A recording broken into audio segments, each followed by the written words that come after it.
السلام علیکم ورحمۃ اللہ وبرکاتہ۔ رب اشرح لی صدری ویسر لی امری واحلل عقدۃ من لسانی یفقہوا قولی۔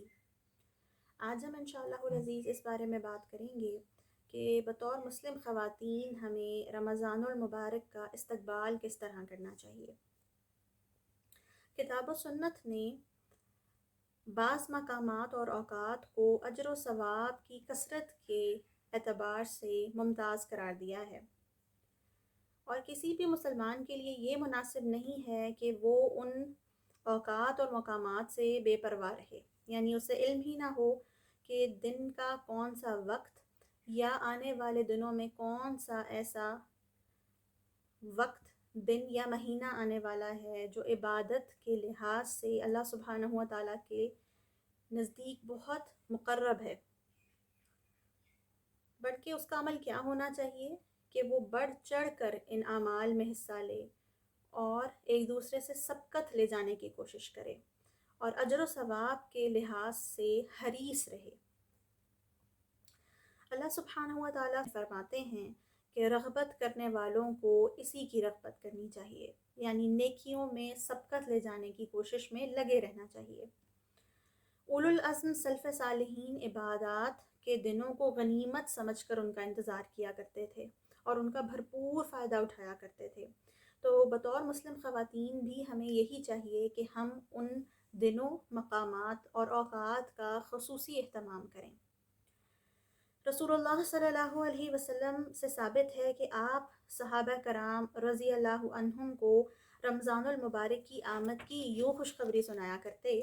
کہ تمہارے پاس رمضان کا بابرکت مہینہ آیا ہے۔ اللہ تعالیٰ اس مہینے میں تمہیں اپنی رحمتوں سے ڈھانپ لیتا ہے،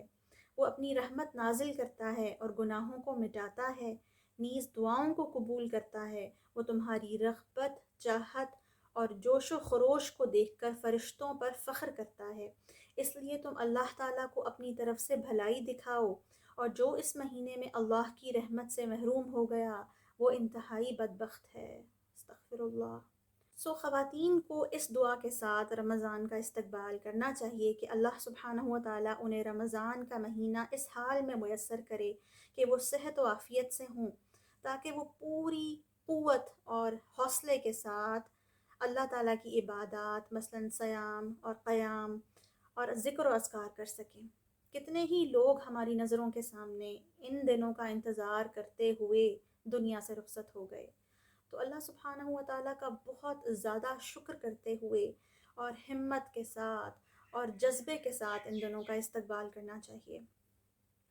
پھر اس کے ساتھ احکام رمضان کا علم ان ضروری علوم میں سے ہے جنہیں سیکھنا ہر عاقل و بالغ مسلمان کے اوپر لازم ہے، اور ان سے لاپرواہ ہونے کی کوئی گنجائش نہیں ہے۔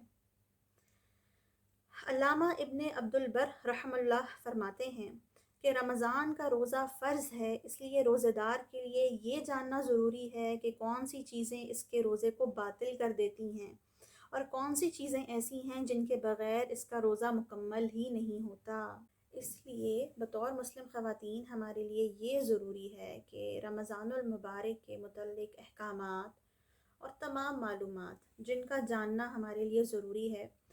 ان کے متعلق ہم کتابوں کا مطالعہ کریں، یا جو بھی معلومات ہمیں باوثوق ذرائع سے میسر ہیں ان کو جانیں، اور پھر ساتھ ساتھ اپنے آس پاس کے لوگ، اپنے گھر والے، عزیز و اقارب، دوست، ان تمام تک بھی انہیں پہنچائیں۔ نبی صلی اللہ علیہ وسلم کا ارشاد ہے، الدال علی الخیر کفاعلہ، بھلائی کی رہنمائی کرنے والا اجر میں ایسے ہی ہے جیسے کہ اس پر خود عمل کرنے والا۔ بہت سے رمضان اس طرح گزر جاتے ہیں کہ ہم بہت چاہنے کے باوجود بھی ان سے وہ فائدہ نہیں اٹھا پاتے، وہ ایفرٹس، وہ کوششیں نہیں کر پاتے جو ہم کرنا چاہ رہے ہوتے ہیں، کیونکہ اللہ سبحانہ و تعالیٰ کے نزدیک رمضان المبارک کا جو مطلوب و مقصود ہے وہ اللہ سبحانہ و تعالیٰ قرآن مجید میں سورۃ البقرہ میں ارشاد فرماتے ہیں، یا ایہا الذین آمنوا کتب الصيام كما كتب على الذين من قبلكم لعلكم تتقون۔ اے مومنو، جس طرح روزہ پہلی امتوں پہ فرض تھا، اسی طرح تم پر بھی فرض کیا گیا ہے تاکہ تم متقی بن جاؤ۔ لہٰذا رمضان المبارک کی تمام عبادات کا جو ایسنس ہے وہ تقویٰ کا حصول ہے۔ لہٰذا تمام تر کوششیں اسی ایک محور پر مرکوز ہونی چاہیے